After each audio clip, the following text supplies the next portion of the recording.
করে যে কয় তাই না আসলে দন দিলাম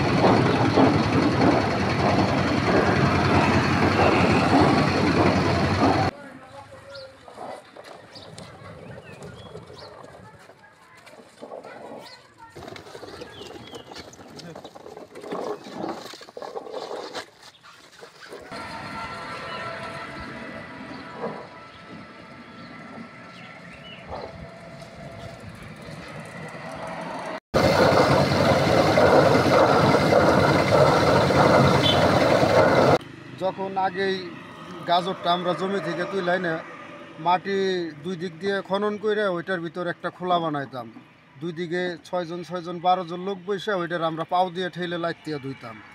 এখন মানে ডিজিটাল যুগ, ডিজিটাল হয়েছে, মেশিন আনছে, মেশিন আনার পর আর আমাদের ওই রকম পরিশ্রম করা লাগে না। মানে তখন ছিল হাড় ভাঙা পরিশ্রম, এখন আর একটু কৃষকের লিগে একটু সাশ্রয় হয়েছে, মানে আমাদের জন্য সাশ্রয় হয়েছে। আমরা মানে কাজ কম করে আর বেশি করে 2 মুঠ ডাল ভাত খাওয়ার মতো আর কি মানে পরিস্থিতি হয়েছে। আর বেশি খাটনিতে মানুষ হইলো অল্পতে বয়স হয়ে যাইতো, মানে এইভাবে খাটলে মানে শরীরটা ঠিক থাকবে। আর ওই পাও দিয়ে লাইট খেলে মানে শরীরের কষ্ট, মাজায় সমস্যা, নানান ধরনের সমস্যা হয়। কিন্তু মেশিনের লিগে আলহামদুলিল্লাহ আমরা অনেক শান্তিতে কাজ করতেছি।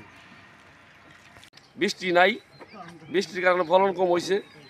এত কাল উঠেছি মনে করি 100 গাঠি পাখিতে, এখন 70-72 গাঠি হয়, 50 গাঠি হয়।